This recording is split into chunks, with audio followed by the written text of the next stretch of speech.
Bible, पवित्र गुरु ग्रंथ साहिब, पवित्र कबीर साहिब की वाणी में छुपे हुए गूढ़ रहस्य अर्थात तत्व को जानने के लिए कृपया अवश्य सुनिए जगत गुरु तत्वदर्शी संत रामपाल जी महाराज के मंगल प्रवचन।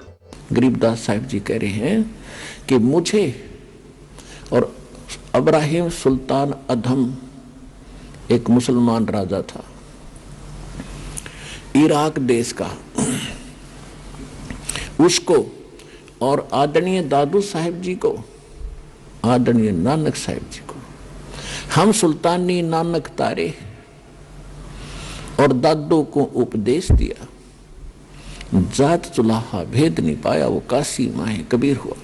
अब स्पष्ट कर रहे हैं गरीबदास साहिब जी कि मुझे पार किया, दादू साहिब जी को पार किया, नानक जी को पार किया। अब दादू साहिब जी को परमात्मा ऐसे ही मिले थे जैसे गरीबदास साहिब जी को मिले थे।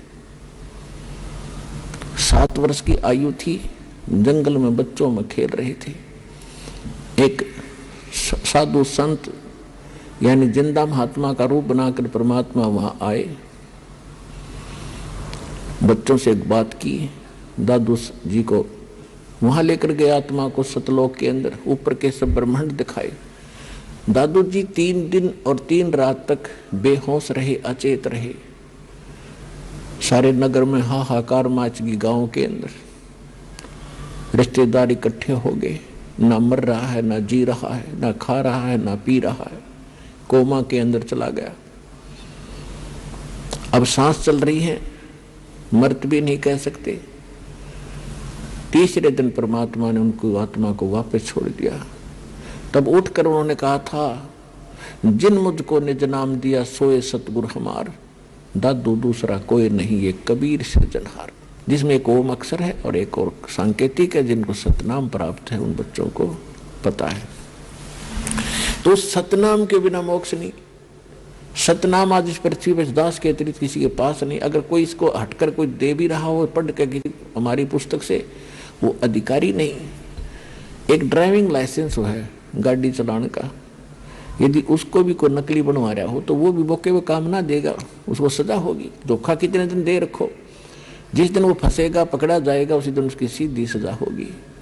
इसी प्रकार ये 2 नकली संत हैं और नकली नाम दे रहे हैं और नकली गुरु बनकर शिष्य बना रहे हैं, ये डुप्लीकेट लाइसेंस बना रहे हैं।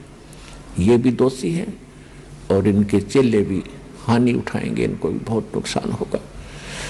तो दास का उद्देश्य ये है कि इनको सबको सतर्क करूं, सावधान हों। सरेआम टेलीविजन पर कहने लग रहे, पुस्तक बनाकर भेज दी, सीडी वगैरह बनाकर भेज रहे हैं भक्त, तो किस लिए? तो क्यों नहीं कोई सामने आ रहा? कोई तो कह रामपाल झूठ बोला है, और झूठ जो तो कोई कह दे झूठ बोला, सिद्ध करो एक बात को, झूठ सिद्ध कर दो, एक तो सिद्ध कर दो आप। तो पुण्यात्मा तुम्हारा सौभाग्य है कि आपको सहज में भगवान मिल गया।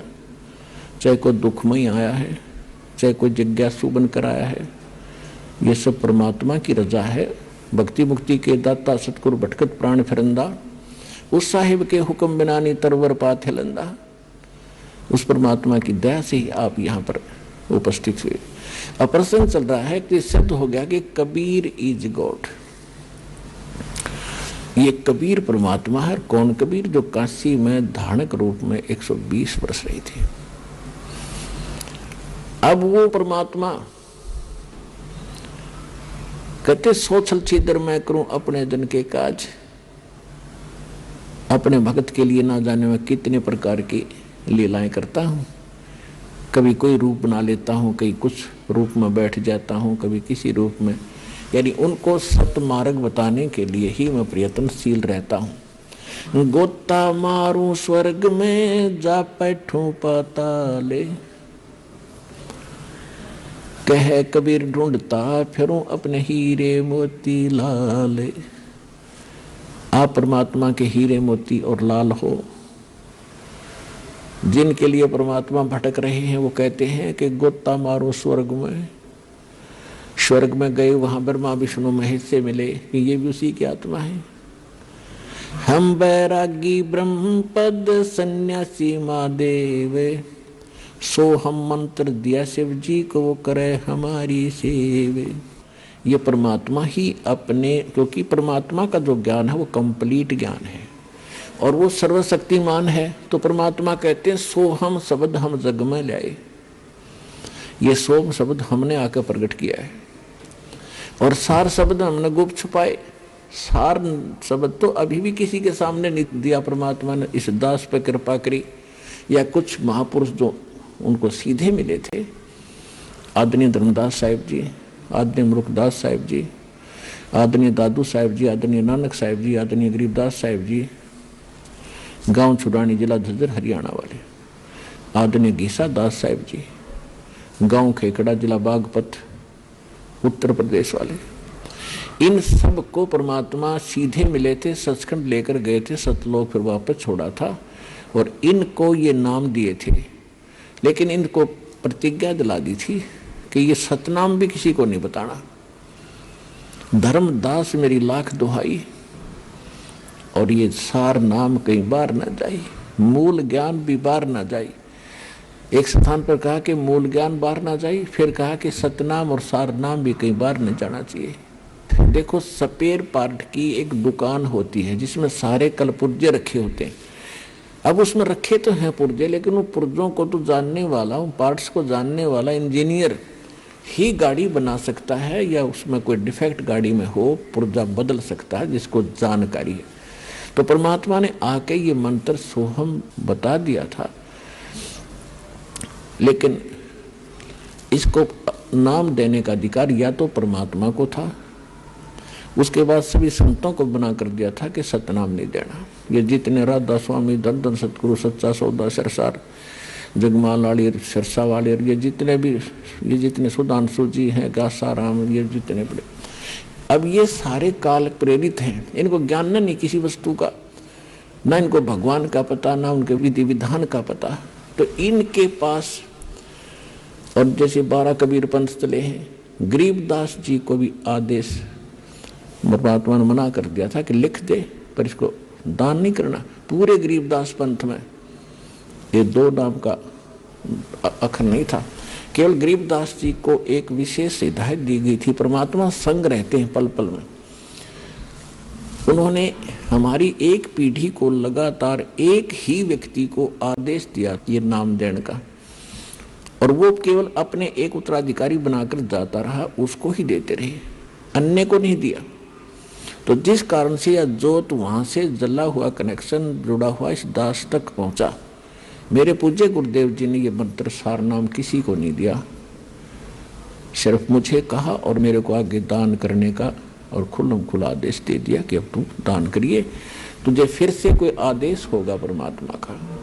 1997 में परमात्मा स्वयं आकर के इस दास प्रजा करी कि अब इस सार नाम भी प्रत्यक्ष करते बेशक और सतनाम भी खुल्लम खुला देते। अब समय आ गया।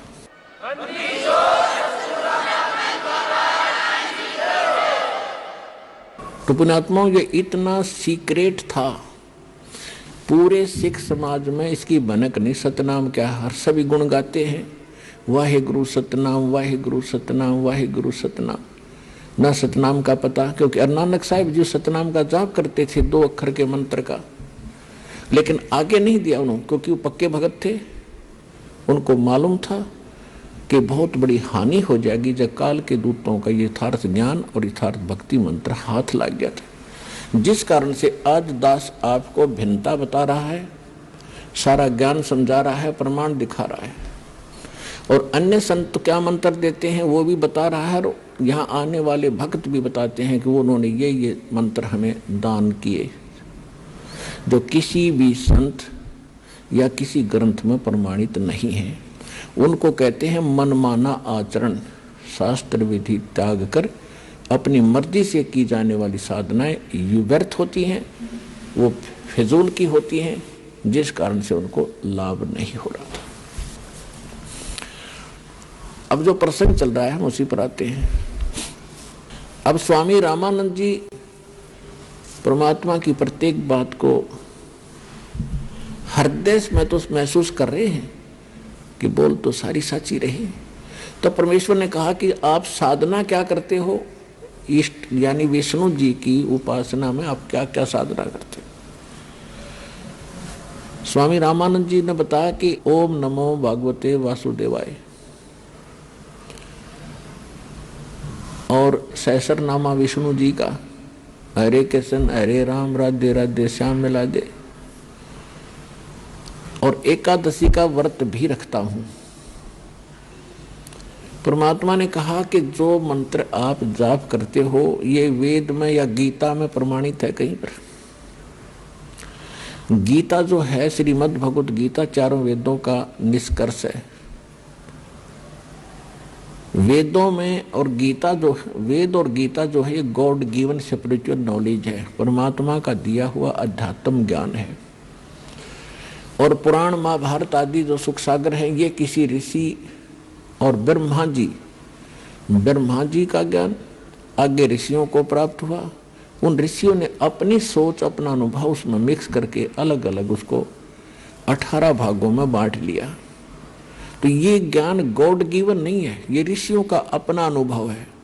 यदि ये अनुभव और ये पुराणों वाला ज्ञान वेदों और गीता से नहीं मिलता तो यूजलेस है। जो शास्त्र विधि, जो भक्ति विधि ज्ञान और चीज होती है, पुराणों में जो ज्ञान है वो तो उन सत्र का है कि उसने ऐसा किया, उसने ऐसा किया, उसके इतने पुत्र थे, वो ऋषि था, वो राजा था, ये इस तरह के ज्ञान है। और जहाँ भक्ति और के मंत्र हैं, भक्ति की साधना की विधि है, तो वो किसी ऋषि विशेष की है। यदि वेदों और गीता से नहीं मिलती तो वो इनकम्प्लीट है, अधूरी है, मनमाना आचरण है। तो परमात्मा ने कहा कि गीता अध्याय नंबर 8 के श्लोक नंबर 13 में एक मंत्र है, ओम इति एकाक्षरम ब्रह्म व्यवहारण माम अनुसमरण ये परियाति तजन देहम सयाति परमाम गतिम। गीता ज्ञान दाता श्री कृष्ण नहीं है। श्री कृष्ण के अंदर वो ब्रह्म बोल रहा है, ब्रह्म। अब ब्रह्म कौन है? क्योंकि पुण्यात्मा आप तो एक सीधे से बालक हो, स्टूडेंट हो, और जिन टीचरों के पास आप पढ़ कर आए हो उनको क्या नहीं पता था, सिर पैर नहीं बता रखा भक्ति का। गीता अध्याय नंबर 15 के श्लोक नंबर 1 में बताया है कि उल्टा लटका हुआ संसार रूपी वृक्ष जानो, जिसकी ऊपर को जड़ है वो तो परम अक्षर ब्रह्म है, परम देव पुरुष है, जो सबके आधार हैं, सबके पालन करता। क्योंकि पूरे वृक्ष को जड़ से ही, मूल से आहार प्राप्त होता है, उसकी खुराक मिलती है जिससे वो प्रफुल्लित होता है। तो ऊपर को जड़ है वो तो पूर्ण परमात्मा है, और नीचे को शाखा है। और जो संत इस उल्टे लटके हुए संसार रूपी वृक्ष के सभी विभाग बता देता है, स वेदविद। तो ये 600 वर्ष पहले परमात्मा ने स्वयं ये लीला की थी, एक सतगुरु की, एक तत्वदर्शी संत की। उन्होंने 600 वर्ष पहले कहा था अक्षर पुरुष एक पेड़ है, सरपुरुष वाकी डार। सरपुरुष कहते हैं ज्योत निरंजन काल को, ब्रह्म को। अक्षर पुरुष कहो या अक्षर ब्रह्म कहो, सरपुरुष कहो, सर ब्रह्म कहो, तो अक्षर पुरुष एक पेड़ है, सरपुरुष यानी ज्योत निरंजन वाकी डार, और तीनों देवा रजगुण ब्रह्मा, सतगुण विष्णु, तमगुण शिव जी, तीनों देवा शाखा है, और फिर पात रूप संसार। अब मूल कौन है? वो जड़ कौन है? अब परमात्मा यहाँ ऑप्शन छोड़ गए। वैसे तो उन्होंने जगह जगह कहा कि हम ही अलखला हैं, कुतुब गोस और पीर, गरीबदास खालिक धनी हमारा नाम कबीर। लेकिन यहाँ इस दास के लिए छोड़ दिया, बताने के लिए कि जड़ कौन है? वो परम अक्षर ब्रह्म है। उसका प्रमाण कहाँ है? गीता अध्याय नंबर 15 के श्लोक नंबर 16 और 17 में 3 पुरुष हैं, 16 में है 2 पुरुष। गीता अध्याय नंबर 15 के श्लोक नंबर 16 में 2 पुरुष है, सरपुरुष और अक्षर पुरुष। और ये दोनों नासवान, और इनके अंतर्गत जितने प्राणी आते हैं वो सारे नासवान। जीवात्मा तो किसी की भी नहीं मरती, हो तो विषय अलग है। तो सरपुरुष कौन है? अक्षर पुरुष कौन है? सरपुरुष ये ज्योत स्वरूपी निरंजन ब्रह्म है, जो ब्रह्मा विष्णु महेश का पिता है, दुर्गा का पति है। सरपुरुष की जो है केवल 21 ब्रह्मांड है, 21। और इसके बाद जो अक्षर पुरुष है, सरपुरुष के यानी ब्रह्म के 21 ब्रह्मांड हैं, और अक्षर पुरुष जो है उसके 7 शंख ब्रह्मांड है। नील पद्म शंख, 7 शंख ब्रह्मांड का स्वामी है। इसको पर ब्रह्म भी कहते हैं। एक तो ये ज्योति निरंजन भी ब्रह्म कहलाता है, और फिर इससे नेक्स्ट ब्रह्म दूसरा ब्रह्म यानी पर ब्रह्म। तो ये दो तो स्पष्ट कर दिए गीता अध्याय नंबर 15 के श्लोक नंबर 16 में।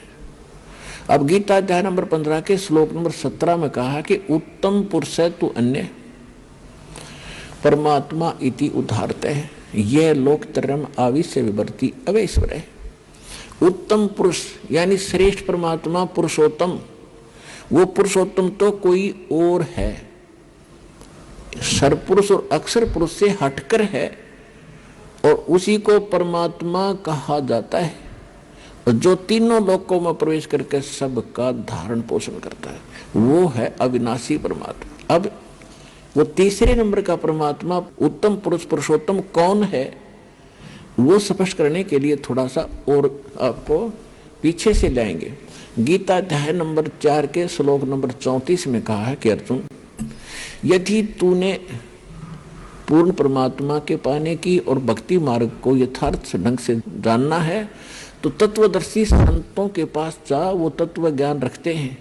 गीता अध्याय नंबर 4 के श्लोक नंबर 32 में कहा कि वो ज्ञान जो है यज्ञों की कंप्लीट यानी संपूर्ण जानकारी, यज्ञ माने धार्मिक अनुष्ठानों की पूर्ण रूप से जानकारी परमात्मा स्वयं अपने मुख कमल से आकर बोलता है, वो तत्व ज्ञान है, उसको सूक्ष्म वेद कहते हैं। यहाँ अनुवादकर्ताओं ने गीता अध्याय नंबर 4 के श्लोक नंबर 32 में अनुवादकर्ताओं ने जहां इनकी बुद्धि स्लप करगी, फेल होगी, इन्होंने उल्टे अर्थ कर दिए। यहाँ ब्रह्मणे मुखे शब्द है चौथे अध्याय के 32वें श्लोक में, ब्रह्मणे मुखे मूल पाठ में इन्होंने ब्रह्मणे का अर्थ यहाँ कर दिया वेद की वाणी में। और गीता अध्याय नंबर 17 के श्लोक नंबर 23 में ये ब्रह्मणे शब्द है, ओम तत्सत इति निर्देश ब्रह्मणे त्रिविध समर्थ है। उसमें लिखा है कि ब्रह्मणे माने सच्चिदानंद घन ब्रह्म यानी पूर्ण परमात्मा के पाने के लिए 3 मंत्र के जाप का निर्देश है, ओम तत्सत। ये 3 पुरुष हैं, 3 भगवान हैं, 3 ब्रह्म हैं। एक सरपुरुष कहो, इसको सरब्रह्म कहो, दूसरा अक्षर पुरुष कहो, इसको अक्षर ब्रह्म कहो, और तीसरा, अब तीसरे को क्लियर करने दास जा रहा है। तो यहाँ 3 मंत्र हैं, ओम तत्सत। ओम तो ब्रह्म का, और तत् ये परब्रह्म का, अक्षर पुरुष का, और सत है ये तीसरे परमात्मा का जो उत्तम पुरुष है तो अन्य, उस परमात्मा का मंत्र है। ये कोड वर्ड है, तत् और सत ये सांकेतिक है, ओम सीधा डिक्लेयर है तो पहले से सार्वजनिक है।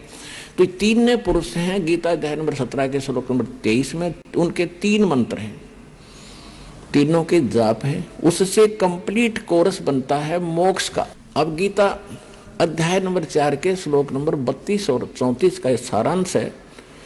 गीता ज्ञानदाता कहता है कि वो परमात्मा स्वयं अपने मुख कमल से यहाँ आकर अपने मुख कमल से जो ज्ञान देता है वो कंप्लीट स्पिरिचुअल नॉलेज है, वो पूर्ण अध्यात्म ज्ञान है, और उसके अंदर यज्ञों की यानी धार्मिक अनुष्ठानों की जानकारी विस्तार से कही गई है। वो तत्व ज्ञान है जो भगवान स्वयं आकर बोलता है। वो ज्ञान अब तुझे तत्वदर्शी संतों के पास मिलेगा। चौथे अध्याय के 34वें श्लोक में कहा कि उनसे पूछ ले। तो कहता मैं भी इससे परिचित नहीं हूं। अब 7वें अध्याय के 29वें श्लोक में गीता ज्ञानदाता कहता है कि अर्जुन, जो मेरे इस ज्ञान को आश्रय कर लेगा, तत्वदर्शी संत खोज लेता है, उसको तत्वदर्शी संत मिल जाते हैं जो पूर्ण परमात्मा की यथार्थ भक्ति और ज्ञान जानते हैं। उसके पश्चात उनकी क्या स्थिति होती है कि जरा मरण मोक्षाय यतन्ति ते, जरा मरण मोक्षाय यतन्ति ये ते ब्रह्म तत्विदु कर्षणम अध्यात्म कर्म च अखिलम, जो केवल जरा और मरण से छूटने के लिए यानी जरा माने वृद्धावस्था का कष्ट, बुढ़ापे का दुख और मृत्यु के कष्ट से जो छूटने का प्रयत्न कर रहे हैं और इस संसार की किसी वस्तु की इच्छा नहीं रखते, उन्होंने इस संसार को असार जान लिया है, तो वो उस तत्ब्रह्म से परिचित हैं और सारे दातम ज्ञान से परिचित हैं और सभी कर्मों से परिचित हैं। वो व्यक्ति जो केवल इस संसार के सांसारिक सुखों में राजपाट के चक्कर में ना पड़ के केवल मोक्ष प्राप्ति, बुढ़ापे का दुख और मृत्यु के दुख से जो छूटने का प्रयत्न कर रहे हैं, वो उस परमात्मा तत्ब्रह्म से परिचित है। अब 8वें अध्याय के प्रथम मंत्र में अर्जुन ने पूछा, तो किम तत्ब्रह्म किम अध्यात्म किम कर्म पुरुषोत्तम। अब कृष्ण जी को पुरुषोत्तम मान रहा था अर्जुन, जैसे हम श्री कृष्ण और विष्णु जी को सुप्रीम पावर मान रहे थे, इसी बुद्धि का सत्र उस अर्जुन का था, यही पाठ वो पढ़ रहा था। तो उस समय गीता ज्ञानदाता कहता है, श्री कृष्ण में बोल रहा है, ये काल भगवान ब्रह्म ये कह रहा है 8वें अध्याय के 3रे मंत्र में उत्तर दिया अर्जुन के प्रथम मंत्र का प्रश्न का, कि वो परम अक्षर ब्रह्म है। कौन है वो परम अक्षर ब्रह्म? जिसके जानने के बाद उस तत्वदर्शी संत की प्राप्ति के उपरांत जो उसको समझ जाते हैं, वो केवल यहाँ के संसारिक सुखों के अतिरिक्त से हटकर केवल मोक्ष की ही कामना करते हैं, वो परम अक्षर ब्रह्म है। अब हम आते हैं 8वें अध्याय के 5 और 7 मंत्र में। गीता ज्ञानदाता कहता है, अर्जुन मेरी भक्ति करेगा तो मुझे प्राप्त होगा, युद्ध भी कर, मेरा मंत्र है ओम नाम का बता दिया 8वें अध्याय के 13वें श्लोक में। ओम इति एकाक्षरम ब्रह्म व्यवहारण माम अनुसमरण ये प्रयाति तजंदे हम सयाति परमाम गति। मुझ ब्रह्म का केवल एक ओम मंत्र है, इसकी जो आखिरी सांस तक भक्ति करता रहेगा तो मेरे वाले ओम नाम से मिलने वाली जो राहत है वो मिलेगी तुझे, इतनी गति तेरी हो जाएगी। लेकिन युद्ध करना पड़ेगा, युद्ध भी कर, मेरा सेवन भी कर। 8वें अध्याय के 5 और 7 श्लोक में अपने आत्मा जहां युद्ध करना है वह शांति कहा। गीता अध्याय नंबर 18 के श्लोक नंबर 62 में कहा कि उस परमेश्वर की शरण में जा तो सर्वभाव से, उसकी कृपा से ही तो परम शांति को और सनातन परम धाम को प्राप्त होगा। गीता ज्ञानदाता अपने आप बताता है 2 अध्याय के 12वें श्लोक में, 4 अध्याय के 5 और 9 श्लोक में, 10वें अध्याय के 2 श्लोक में कि अर्जुन तेरे और मेरे बहुत जन्म हो लिए, तू नहीं जानता मैं जानता। इससे सिद्ध कि जन्म मृत्यु श्री कृष्ण में बोल रहा है, जो भगवान तुम श्री कृष्ण ही मान रहे हो स्वामी जी, तो श्री कृष्ण जी भी जन्म मृत्यु में कहता है। गीता ज्ञानदाता स्वयं कहता है मेरी जन्म मृत्यु होती है। तो जब तक जन्म मृत्यु है तो शांति कहाँ? गीता अध्याय नंबर 15 के श्लोक नंबर 4 में कहा कि तत्वदर्शी संत की प्राप्ति के उपरांत परमेश्वर के उस परम पद की खोज करनी चाहिए, जहां जाने के बाद साधक फिर लौटकर कभी संसार में नहीं आते, उनकी कभी जन्म मृत्यु नहीं होती और केवल उस परमात्मा की भक्ति करो और सब त्याग दो जिसने सब ब्रह्मांडों की रचना की है। अब गीता ज्ञानदाता तो कह रहा है स्वामी जी कि किसी और परमात्मा है, उसकी साधना करने से जन्म मृत्यु कभी नहीं होती, और आप स्वयं स्वीकार कर रहे हो कि मैं स्वर्ग जाऊंगा फिर पता नहीं कहाँ जन्म होगा, तो ये खाक साधना है। फिर क्या समझा आपने सदग्रंथों को, क्या समझा आपने श्रीमद् भगवत गीता को? अब 5 वर्ष का बालक ऐसा मुंह तोड़ जवाब दे रहा है 104 साल के ब्राह्मण को। अहंकार अभिमान इस जीव का सबसे बड़ा दुश्मन है। लेकिन साधु संत भक्त से कहीं भी जन्मे हो, चाहे वो राजा हो या रंक, उनमें तड़फ न्यारी होती है। समय आने पर वो सब त्याग देते हैं जिनके शुभ लक्षण होते हैं, जिनके शुभ संस्कार अधिक होते हैं। अब स्वामी जी सुन रहे हैं, अंदर कलेजा छिल रहा है, ऊपर से ब्राह्मण बने बैठे हैं। अभी अब परमात्मा आगे बता रहे हैं। गीता अध्याय नंबर 15 के श्लोक नंबर 16 और 17 में जो 3 पुरुष बताए, सरपुरुष अक्षर पुरुष, ये 16वें श्लोक में बता दिया। 17वें में उत्तम पुरुष है तो अन्य परमात्मा इति उदाहरत है, यह लोक धर्म अविश्य विवर्ती अवैश्वर है। अब गीता अध्याय नंबर 15 के श्लोक नंबर 1 से इसका लिंक है। ऊपर को जड़ और नीचे को 3 गुण रूपी शाखा वाला, यह उल्टा लटका हुआ संसार रूपी वृक्ष है, जिसकी ऊपर को जड़ है वो तो पूर्ण परमात्मा है, और नीचे को 3 गुण रजगुण ब्रह्मा सदगुण विष्णु तमगुण शिव जी रूपी शाखा है। तो परमात्मा ने स्वयं आकर बताया था कि अक्षर पुरुष एक पेड़ है, सरपुरुष यानी ज्योत निरंजन वा की डार, और तीनों देवा शाखा है ये पात रूप संसार। अब ये दास बता रहा है कि जो जड़ है वो परम अक्षर ब्रह्म है। गीता अध्याय नंबर 8 के श्लोक नंबर 3 वाला वो परम अक्षर ब्रह्म है। वो परम अक्षर पुरुष कहो, परम अक्षर ब्रह्म कहो। और गीता अध्याय नंबर 15 के श्लोक नंबर अब 17 पर आते हैं, उत्तम पुरुष तो अन्य परमात्मा इति उदाहरते है, यह लोकतरम अविषय विभर्ति अवेश्वर है। उत्तम पुरुष, पुरुषोत्तम यानी श्रेष्ठ भगवान, जिसको परमात्मा कह सकते हैं, कहा जाता है, जो वास्तव में अविनाशी है, जो सबका धारण पोषण करता है, सबके तीनों लोकों में प्रवेश करके सबका धारण पोषण करता है, वो अविनाशी परमात्मा है। वो परम अक्षर ब्रह्म है। वो संसार रूपी वृक्ष की जड़ है जिससे सबकी परवरिश होती है। पूरे वृक्ष की परवरिश जड़ से होती है, मूल से होती है। तो वो परम अक्षर ब्रह्म जो है वो जड़ है पूरे संसार की, वो परम अक्षर ब्रह्म है। गीता अध्याय नंबर 18 के श्लोक 62 में जिसके विषय में कहा है कि अर्जुन तू सर्वभाव से उस परमेश्वर की शरण में जा, उसकी कृपा से तू परम शांति को और सनातन परम धाम को प्राप्त होगा। तो यहाँ गीता अध्याय नंबर 8 के श्लोक 5 और 7 में गीता ज्ञानदाता ने अपनी विषय बता दिया कि भक्ति भी कर, युद्ध भी कर, जन्म मृत्यु तेरी भी रहेगी, मेरी भी रहेगी। तो गीता ज्ञानदाता के पास वो कंप्लीट कोर्स नहीं है जिससे जन्म मृत्यु उसकी कट सके और उसके उपासक की कट सके, स्पष्ट कर दिया। अब वो कहता है कि उसके लिए तत्वदर्शी संतों ने खोज ले। तो इस विषय में आज तत्वदर्शी संत ये रामपाल दास है, जिला हिसार, हरियाणा।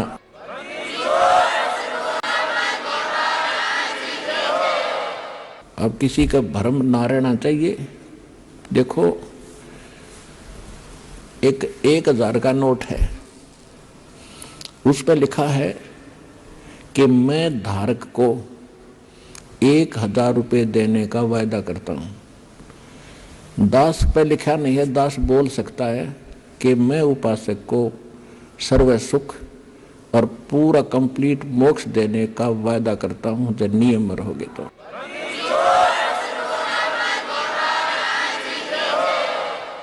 तो पुण्यात्माओं, बिना बताए पता कैसे चले? स्वयं परमात्मा आए थे, 120 वर्ष रह के चले गए। हम लाल की पहचान करना जानते नहीं, इस कारण से मार खाते रहे।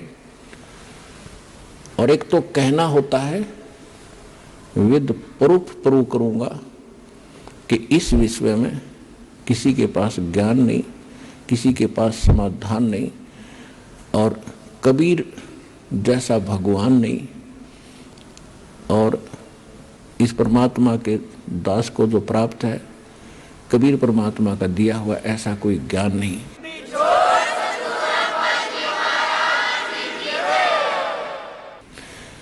अब जो प्रसंग चल रहा है कि गीता ज्ञान दाता भी जन्म मृत्यु में, उसका उपासक भी जन्म मृत्यु में, इसलिए गीता अध्याय नंबर 7 के श्लोक नंबर 12 से लेकर 15 में गीता ज्ञानदाता कहता है कि अर्जुन, इस 7वें अध्याय में आपको ऐसा ज्ञान बता दूंगा कि फिर कुछ भी जानना शेष नहीं रहेगा। इसमें क्या बताया है कि तीनों गुणों से जो हो रहा है, रजगुण ब्रह्मा से, सतगुण विष्णु से, तमगुण शिव जी से। रजगुण ब्रह्मा से उत्पत्ति, सतगुण विष्णु जी से सतीथि, और तमगुण शंकर जी से संहार दोहरा। इसका निमित्त कारण मैं ही हूँ। आप प्रसंग थोड़ा सा रह गया बीच में। गीता अध्याय नंबर 8 के श्लोक नंबर 5 और 7 में गीता ज्ञानदाता ने अपनी साधना बता दी और अपनी परिस्थिति बता दी सारी, कि मुझे प्राप्त होगा, ओम नाम का जाप करेगा, युद्ध तो करना पड़ेगा।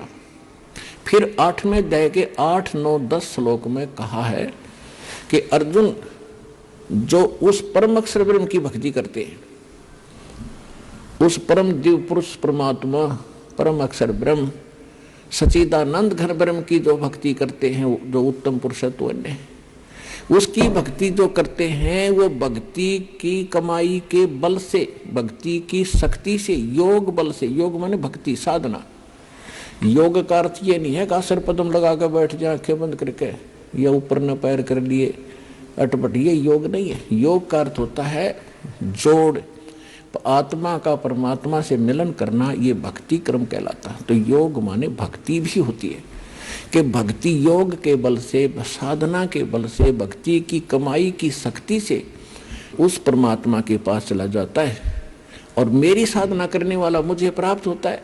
अब उस परमात्मा की भक्ति का उन्होंने मंत्र बता दिया 17वें अध्याय के 23वें श्लोक में, सांकेतिक। ओम तत् सत इति निर्देश ब्रह्मण तिर्विद समर्थ है, यानी सच्चिदानंद घन ब्रह्म के पाने का 3 मंत्र का जाप है, नथिंग एल्स, इसके अतिरिक्त कुछ नहीं।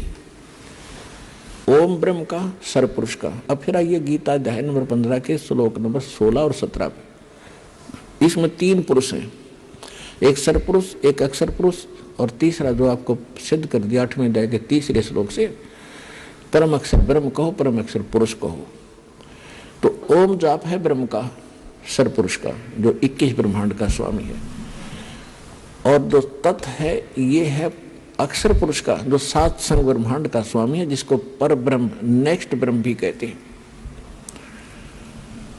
ये सांकेतिक है, ये इस दास के पास है, कोड वर्ड है ये, और सत भी कोड वर्ड है, सांकेतिक शब्द है।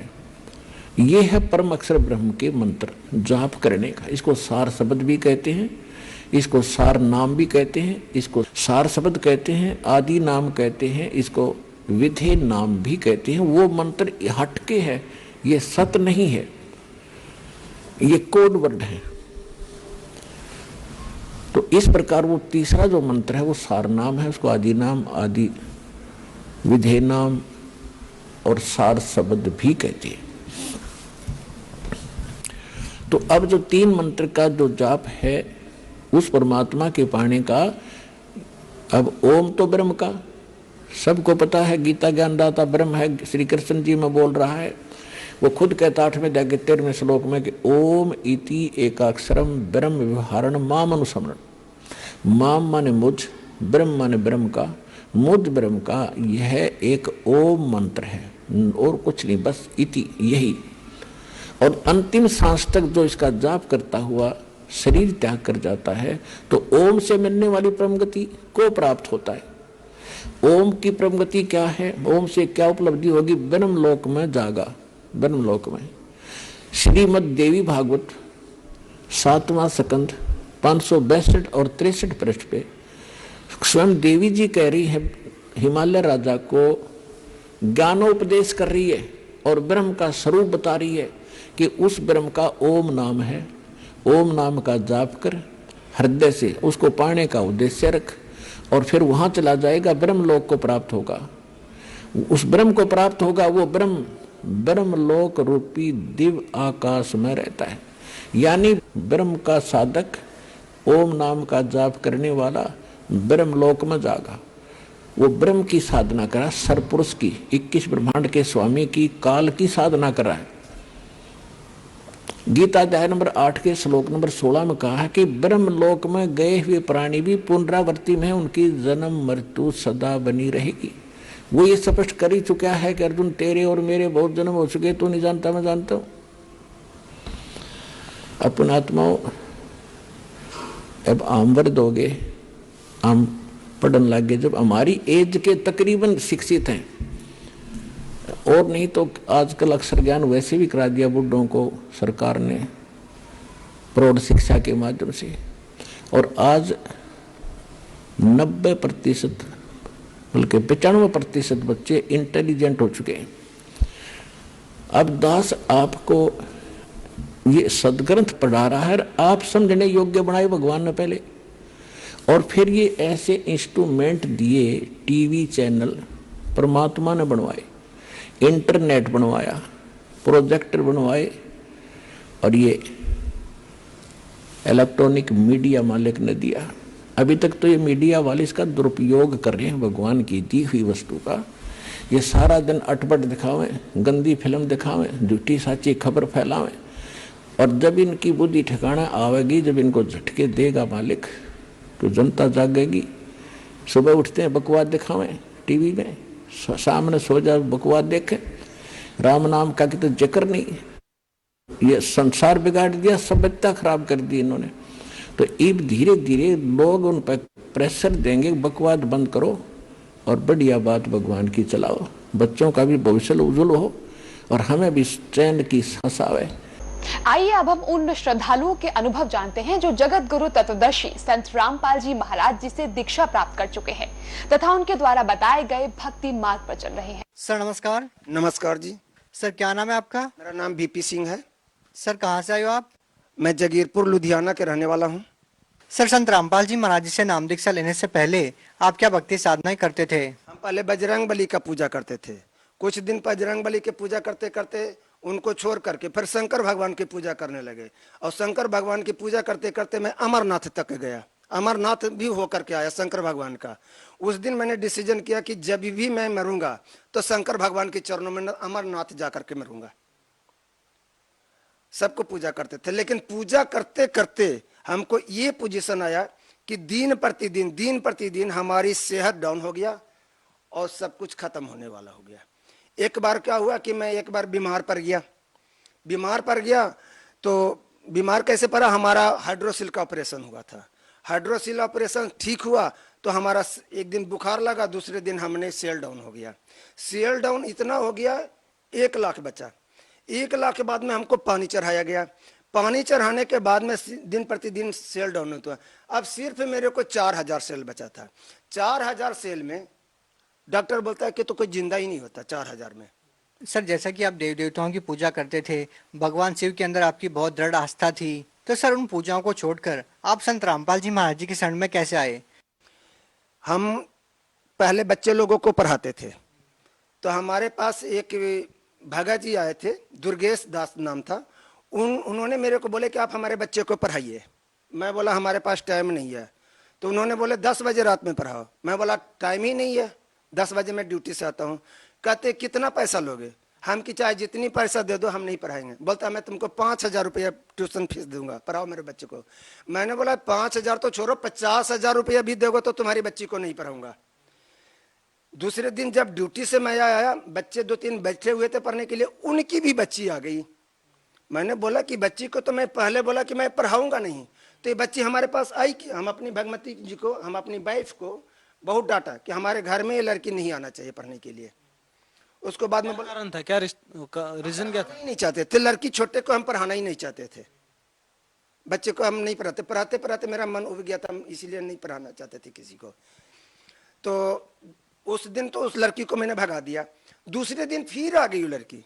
मैंने बोला आज ये लड़की क्यों आई है? तो कहता उसकी डैडी गेट पर है। मैं बोला खबरदार, उसके बाप को अंदर नहीं आने देना। अगर उसका बाप अंदर आ गया तो सबको घर से बाहर निकालूंगा। फिर वो लड़की को बोले चल छुट्टी हो गया, जाओ, हो गया पढ़ाई खत्म। वो लड़की गई और उसने एक किताब लेके आ गई। बोलता है कि हम बोले कि अभी क्या करने आई हो? अब तो छुट्टी कर दिया तो फिर दोबारा किस लिए आई हो? कहता है ये किताब लीजिए। मैं बोला कि वो तेरी की किताब लेने आया, मत्थे पर मैंने हारा। मैं बोला हम जो भी पढ़ते हैं पॉजिटिविटी टूट के किताब पढ़ते हैं, दूसरा किताब तो पढ़ती ही नहीं है, रख दे उधर, हमें क्या कर लेना किताब से। उसके बाद में बोला, वो लड़की तो चली गई। उस किताब में मैंने ये देखा ज्ञान गंगा लिखा हुआ था। मैंने मन में सोचा कि ज्ञान गंगा लिखने का कारण क्या होगा? इसका मतलब है कि इसमें जो ज्ञान है, जो भी ज्ञान है वो गंगा की तरह पवित्र हो गया।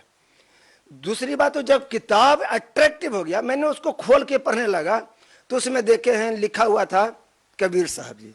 मैंने फिर माथा पर हाथ मारा। मैं लो हो गया सत्यानाश, एक कबीर जी तो उल्टे ही बानी बोलते हैं। ठीक है, मैंने मन में सोचा कि जब उल्टा ही बानी बोलते हैं तो मैं किताबें भी उल्टा ही पढ़ के देखता हूं। जब एक बार किताब पढ़ा तो पढ़ते पढ़ते 12 बज गया।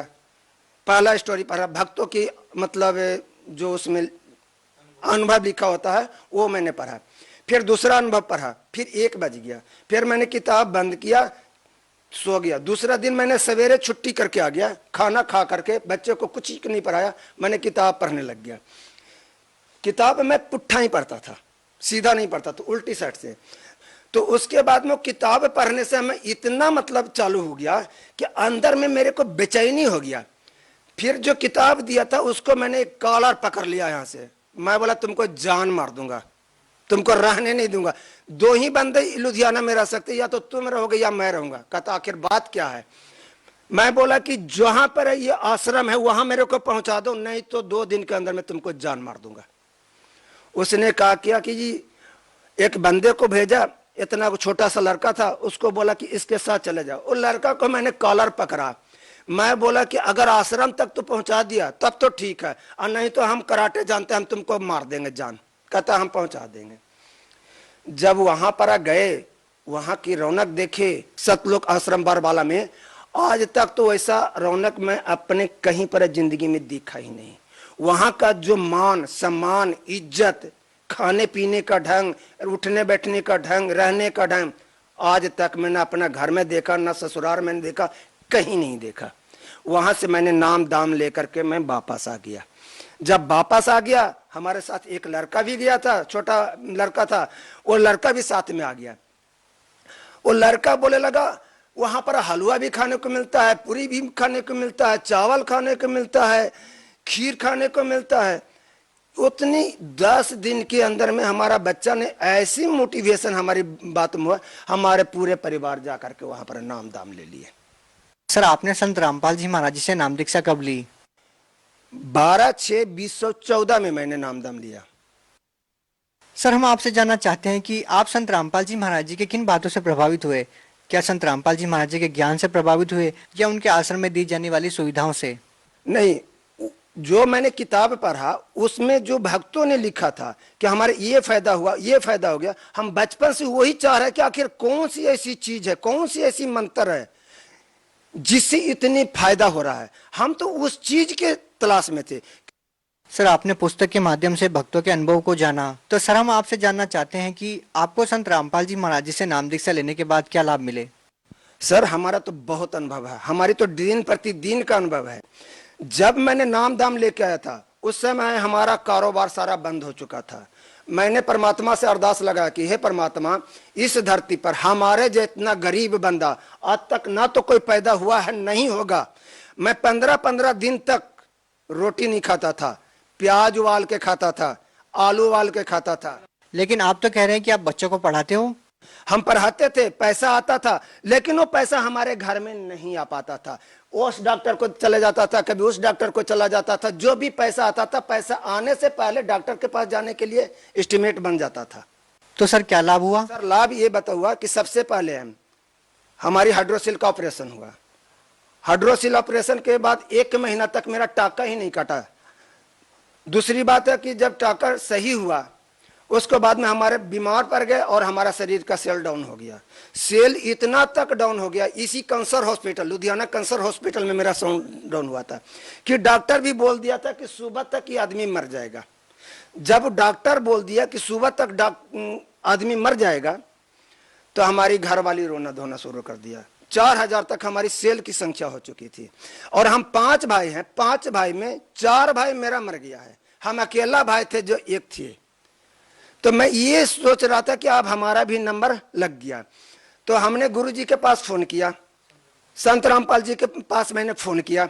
तो संत रामपाल जी भगवान जी ने बोले कि जिसको आपको आसरा है, जो आपको मदद कर सकता है, उसके पहले फोन कर लो। 1 घंटा तक सबको फोन मिलाया, फोन ने किसी ने मेरे को जवाब नहीं दिया, यहां तक कि स्विच ऑफ कर लिया। फिर संत रामपाल जी मेरे गुरुजी बोले कि बेटा अब तू नहीं मरेगा। जब हमारे बोल दिए कि बेटा तू अब नहीं मरेगा, तो हमारी घरम पत्नी रोना बंद कर दिया। उसके बाद में मेरे को अभी तक ये नहीं पता चला कि क्या हुआ। इतना मेरे को पता, 1 बजे रात में एक आदमी आया, इसमें सिरिंज चलाया, एक इसमें सिरिंज चलाया।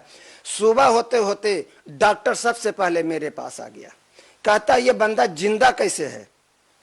तो कहता कि जिंदा है भाई, अब ठीक लग रहा है। कहता इसको तो सुबह होते होते मर जाना चाहिए था, इसका रिपोर्ट लगाओ। जब रिपोर्ट दोबारा मंगाया तो उसमें 16000 मेरा सेल बना हुआ था। डॉक्टर बोल रहा, मेरी घर वाली मेरी पत्नी को बोला कि इधर आओ, बुला के बोलता कि तुम किस देवी देवता का पूजा करते हो? उन्होंने बोला कि हम संत रामपाल जी को हम पूजा मानते हैं, हमारा गुरु हैं, उन्हीं को दिए हुए को हम पूजा करते हैं। तो बोले कि अब उनकी बदौलत से ये बच गया, वैसे बचने वाला ये नहीं था। जब इतना बात बोला तो हमारे को भी आंखों में आंसू आने लगा कि परमात्मा की दया से आज बच गया। फिर दूसरा ये पॉइंट है कि एक कारों के शोरूम में हम चौकीदारी करते थे। चौकीदारी में क्या होता था कि उस दिन बरसात के सीजन में मैं अकेला ड्यूटी कर रहा था चौकीदारी का, और वहां कोई बंदा नहीं था। रात में बारिश पड़ रहा था। सुबह 7:30 6:30 बजे के नियरवाट में आग लग गई। आग कैसे लगी हमें भी पता नहीं लगा, क्योंकि वो दरवाजा बंद था, कोई आया नहीं, कोई गया नहीं, उसमें आग लग गया। आग लगने से करोड़ों की संपत्ति जल के राख हो गया। सुबह जब मीडिया वाले आए, पुलिस वाले आए, तो पुलिस वाले बोल रहे हैं कि इसने खुद आग लगाया है, क्योंकि यहां तो कोई आया नहीं है, तो इसमें आग कौन लगाएगा। सब बोलता था तूने आग लगाया, कैसे आग लगाया। मैंने बोला कि मैंने आग नहीं लगाया हूं, कैसे आग लगा वो भी मेरे को पता नहीं है। तो लोग कहता है कि इस अकेला आदमी है, आग लगी है, इसका कहता कि पता नहीं, इसका मतलब इसी का हाथ है, इसको भी आग में डाल दो। 1 करोड़ रुपया जल गया तो कोई फर्क नहीं पड़ा, ये भी मर जाएगा तो कोई फर्क नहीं पड़ा। सारा एक मत हो गया, और चारों तरफ से हमारे को कोई कुछ टार्चर करने लग गए। मैंने कहा कि अपने आश्रम में संत रामपाल जी भगवान मालिक के पास हमने फोन मिलाया। वहां से मेरे को रिप्लाई आया कि बेटा आग लगी, ठीक है, भागना नहीं, वहीं पर रहना, और तू ये काम कर। मैं बोला कि यहाँ पर हमारे को लोग बहुत उल्टा पुल्टा बोल रहे हैं कि आग में इसको डाल दो, ये कर दो, वो कर दो। फिर बोले तू भागना नहीं, तू अपना मंत्र चालू कर। जैसे मंत्र मैंने चालू किया, लोग वहां से हटना शुरू हो गए। शाम तक भी नहीं हटे। शाम को सब अपने ड्यूटी से जा रहे थे, उस समय एक बंदे को मैंने पकड़ लिया। मैंने बोला कि सुबह से सब हमारे को बोल रहे हो कि इसको जान मार दो, इसको ऐसे कर दो, ऐसे कर दो, अब हमारे से क्यों नहीं पूछ रहे हो कि आग लगी कैसे। एक बंदा बताया कि अब तुमसे कोई नहीं पूछेगा कि आग कैसे लगी। मैं बोला इसका रीजन बताओ, क्यों नहीं आग लगे, क्यों नहीं पूछेगा। कहता है कि सारा 12-14 कमरे थे और सारा बंद थे। अब ये नहीं पता कि जिसमें आग लगी थी वो कैमरा चालू कैसे हुआ। उस कैमरे ने बता दिया कि बारिश के वजह से पानी टप टप टप टप गिर रहा था, और उसके कारण शॉर्ट सर्किट हुआ, और शॉर्ट सर्किट से आग लग गया, और उसके कारण जल गया। उसको बाद में फिर दोबारा मेरे से कोई नहीं पूछा। तीसरा लाभ, हमारी पत्नी को सीने में दर्द होता था। उसने अल्ट्रासाउंड कराया तो बोलता है कि पित्ते में पथरी है। मैंने बोला पित्ते में पथरी है तो ठीक है। हमारे अगल बगल वाले बंदे 3-4 बंदे को भी पित्ते की पथरी उसी डॉक्टर ने बताया था, और सबको ऑपरेशन हो गया। तो हमने बोला कि नहीं, हम संत रामपाल जी को मानते हैं और हमारा गुरु है, जो कहेंगे वही करेंगे। हमने फोन लगा के बोला कि हे मालिक, ना तो हमारे पास पैसा है और ना मैं इनकी ट्रीटमेंट करा सकता हूँ, ये बच्चा आपका है, आप जाने, हमारा तो काम सिर्फ भक्ति करना है। मैंने अपनी पत्नी को बोला 2 दिन को टाइम दो, 2 दिन के बाद में अगर हमारा जो रिजल्ट आ जाएगा, गुरुजी जैसे बोलेंगे वैसे काम करेंगे। गुरुजी को फोन किए, गुरुजी ने हमारे को रिप्लाई में बोले कि बेटा जिस डॉक्टर के पास तूने बोला था कि पित्ते में पथरी है, तुम उसी के पास जाकर के दोबारा चेक करा लो। दूसरे दिन जब 2 दिन के बाद जब मैंने चेक कराने गया तो हम साथ में गए थे। जब हमारे सामने चेक किया तो पथरी था ही नहीं। ये चमत्कार है हमारे साथ। तीसरी बात, हम अपने घर में जब बारिश होता था, चौथा पॉइंट बता रहा, जब बारिश होता था चारों तरफ से पानी चूता था, इतनी घर में पानी हो जाती थी, दिन भर पानी ऐसे ऐसे उपजते रहते थे। मैंने एक बार अरदास लगा कि हे मालिक, हमारे पास तो रहने के लिए भी जगह शरण नहीं है। उसी 2 महीने के अंदर में लेंटर पड़ गया, घर बन गई। दूसरी बात है, जब गर्मी का मौसम आता था, किसी दूसरे के घर से हम बर्फ मांगते थे। एक दिन मेरा लड़की मांगने गया कि भाई हमारा पानी पीने का मन था, थोड़ा सा बर्फ दे दो। उस लड़का ने बात क्या कहा, आज लाइट था, ऐसे बोला। उसके थोड़े दिन के बाद में मैंने अपने घर में एक फ्रिज लेके आ गया। फिर गुरुजी का सत्संग आता था, हमको सत्संग के बिना हमको बेचैनी हो जाता था। जब हम किसी को घर में जाते थे देखने के लिए टाइम से, तो बोलता था हमारा तो सीरियल नुकसान हो जाएगा, हमारा सीरियल नुकसान होगा। फिर परमात्मा को अरदास लगाए तो आज तक 30 साल के अंदर में एक झुनझुना नहीं खरीदा। आज 32 इंच का मैंने LED खरीद कर देख रहा हूं। चौथी बात है, जब मैं थोड़ा जो भी पैसा हम कमाते थे, हमारी बच्चे का, एक छोटा बच्चा है 10 साल का, उसको बचपन से ही सारा शरीर जो है हाथी के चमड़ा जैसा था। हमारे घर में हमारे बच्चे, दूसरे बच्चे बोलते थे हाथी का चमड़ा आ गया, हाथी का चमड़ा आ गया। उसका शरीर ऐसे फट जाता था, सारा शरीर। तो हमने बोला बच्चे को कि बेटा आश्रम में तो जाएंगे। गुरुजी ने आशीर्वाद दे रहे थे। लड़का ने बोला कि गुरुजी हमारा शरीर देख लो। गुरुजी ने सारा शरीर देखे, जबकि हमारा लड़का का बीमारी बचपन से ही था, 3 साल का ही से था। और नमोनिया, वो डॉक्टर भी बोला था कि इसका नमोनिया नहीं जाएगा, इसका बीमारी नहीं जाएगा। पीएमसीएच पटना बिहार का सबसे टॉप हॉस्पिटल है, पीएमसीएच का डॉक्टर उसका इलाज नहीं किया। लुधियाना का दिरेसी का हॉस्पिटल, उससे भी सही नहीं हुआ। बड़े बड़े डॉक्टर से मैंने दिखाया, नहीं हुआ। तो गुरुजी ने एक ही बात बोले कि बेटा जाओ, भक्ति करो, परमात्मा दया करेंगे। आप यकीन माने 20 दिन के अंदर में हमारा लड़के का शरीर सही हो गया, बिना दवाई का। ये हमारा फायदा हुआ है। और आज परमात्मा की दया, गुरु जी के, संत रामपाल जी की दया से घर में सुख और शांति है। सर, आप भगत समाज को क्या संदेश देना चाहते हैं? भगत जी को, भगत समाज को हम तो प्रार्थना करना चाहते हैं कि जिस तरीका से जिस भी भगत भाई को कोई भी बीमारी है, हमारे गुरु जी कहते हैं कि कैंसर होवे चाहे कैंसर का बाप होवे, भक्ति करो, कैंसर का बाप भी भाग जाएगा। कोई भी बीमारी है, आज तो लाखों प्रमाण मंगला, जितनी शुगर की बीमारी आज तक कोई भी डॉक्टर सही नहीं कर पा सकता है। संत रामपाल जी के आशीर्वाद से, मंत्र से ही सारा रोग भाग जाता है। जी धन्यवाद। नमस्कार जी। नमस्कार। क्या नाम है बहन जी आपका? ज्योति जांगीड़। ज्योति जी, आप कहाँ से आई हैं? जिला जयपुर, राजस्थान। संत रामपाल जी महाराज से नाम दीक्षा आपने कब ली? मार्च 2013 को। संत रामपाल जी महाराज से नाम दीक्षा लेने से पहले क्या आप कोई भक्ति साधना भी करती थी? जी हाँ, मैं हिंदू धर्म में जो भी साधना हुआ करती थी वही सब किया करती थी। नवरात्रि के व्रत रखा करती थी, श्री कृष्ण जन्माष्टमी की व्रत रखा करती थी, 16 सोमवार के व्रत किया करती थी, और श्याम जी में मेरी बहुत श्रद्धा थी। तो फिर संत रामपाल जी महाराज की शरण में आप कैसे आई? संत रामपाल जी महाराज की शरण में आने का सबसे बड़ा कारण, मुझे एक भयंकर रोग था। मुझे 2013 में टाइफाइड हो गया था। इसके बाद फेफड़े खराब हो गए थे, लंग्स खराब हो गए थे, रोग ज़्यादा बढ़ गया और मैंने डॉक्टर्स के पास सलाह ली। डॉक्टर्स ने बताया कि अब इसका इलाज नहीं होगा, क्योंकि मैंने एक ही डॉक्टर से नहीं, मैंने जयपुर के पूरे हॉस्पिटल्स में दिखाया था, चेकअप कराया, लेकिन मुझे कोई आराम नहीं मिला। अंत में मुझे कह दिया गया कि ये लास्ट स्टेज पर है, इसे ले जाओ, इसका कुछ नहीं हो सकता। संत रामपाल जी महाराज की शरण में मेरे आने का यही कारण था कि मैं बहुत ही बीमार थी। जब मृत्युशैया पे थी तो मेरे पेरेंट्स मुझे यहाँ अपने घर लेके आ गए। यहाँ लाने के बाद मुझे ज्ञान गंगा पुस्तक मिली, जो कि मेरे पेरेंट्स पहले से ही सत्संग देखा करते थे, ज्ञान गंगा पुस्तक पढ़ा भी करते थे। मुझे बताया कि तुम भी ये किताब पढ़ो, आपको पढ़ने से लाभ हो सकता है, इंटरव्यू सुनो और सत्संग देखा करो। तो मैंने भी संत रामपाल जी महाराज की जो सत्संग आता था वो मैं देखा करती थी और मैंने ज्ञान गंगा पुस्तक पूरी पढ़ी। इसके बाद मैंने संत रामपाल जी महाराज से नाम दीक्षा ली।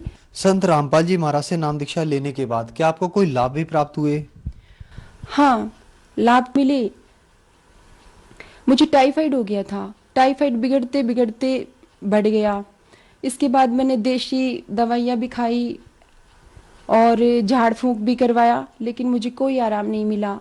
उसके बाद सभी हॉस्पिटल्स में धीरे धीरे मैंने दिखाया, एक के बाद एक हॉस्पिटल में बदलती गई, लेकिन मुझे कोई आराम नहीं मिला। मेरे फेफड़े खराब हो गए थे, वो गंभीर होता चला गया। इसके बाद मेरे पति से कह दिया गया कि इसे ले जाओ, यहाँ इसका कोई इलाज नहीं होगा। इसके बाद मुझे मेरे पेरेंट्स यहाँ अपने साथ लेके आए। मैं बरवाला गई और वहाँ से मैंने नाम दीक्षा ली। संत रामपाल जी महाराज से नाम दीक्षा लेने के पश्चात 3 महीने में मैं पूर्ण स्वस्थ हो चुकी थी और जहाँ मैं एक गिलास जूस भी नहीं पी सकती थी, फल भी नहीं खा सकती थी, वहाँ पर मैं अच्छी तरह से खाना खाने लगी। मैं 3 समय भरपेट खाना खाने लगी और कुछ ही दिनों में मेरी हालत बिल्कुल स्वस्थ हो गई थी। चूंकि डॉक्टरों ने बता दिया था कि यह ठीक नहीं होने वाली है, दोनों लंग्स मेरे खराब हो चुके थे, बावजूद इसके मैंने संत रामपाल जी महाराज से नाम दीक्षा लेने के पश्चात उस मंत्र में इतनी शक्ति थी कि मैं पूर्ण स्वस्थ हो गई। जबकि सब हैरान थे, मेरे रिश्तेदार, मेरे घर वाले सब हैरान हो गए कि इसको इतना बड़ा लाभ कैसे मिल गया, ये तो मृत्यु शैया पे थी, इसकी तो मौत होने वाली थी। तो ये सबसे बड़ा चमत्कार हुआ। और इसके अलावा मेरे हस्बैंड, जिनको शराब पीने की आदत थी, संत रामपाल जी महाराज से नाम दीक्षा लेने के पश्चात मेरे हस्बैंड की जो शराब पीने की लत थी वो छूट गई और हमारे दोनों के बीच अनबन रहा करती थी, वो भी समाप्त हो चुकी थी। हम आर्थिक तंगी से भी गुजर रहे थे, वो भी धीरे धीरे समाप्त हो गई। तो जो श्रद्धालु आज आपको देख रहे हैं और कुछ लोग ऐसे हैं जो उम्मीद खो चुके हैं कि वो अब ठीक नहीं हो सकते, बीमार हैं, उनके लिए आप क्या कहना चाहेंगे? उनके लिए मैं ये कहना चाहूंगी कि आप निराश मत हो। आप संत रामपाल जी महाराज से नाम दीक्षा लो और उनके बताए हुए मंत्रों का जाप करो, उनके बताए हुए नियमों का पालन करो, फिर आप पूर्ण रूप से स्वस्थ हो सकते हैं। क्योंकि हमारे बहुत से भाई बहन भारी रोग से ग्रस्त थे, कोई कैंसर से, किसी की किडनियां फेल थी, किसी के लंग्स खराब हो चुके थे, सभी को लाभ मिला, सभी स्वस्थ हुए हैं। संत रामपाल जी महाराज से नाम दीक्षा कैसे ले सकते हैं? संत रामपाल जी महाराज से नाम दीक्षा लेने के लिए उनके सत्संगों का प्रसारण होता है दोपहर श्रद्धा चैनल पर 2 बजे। नीचे येलो बार पर उनके कुछ कॉन्टेक्ट नंबर होते हैं जो आश्रम के होते हैं, उन पर कॉन्टेक्ट कीजिए और नजदीकी नामदान केंद्र से संपर्क करो और नाम दीक्षा लो, अपना कल्याण कराओ। धन्यवाद जी। नमस्कार।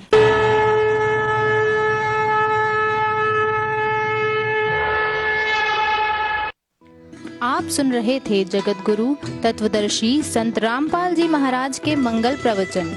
अधिक जानकारी के लिए संपर्क करें 8222880541 8222880542 8222880543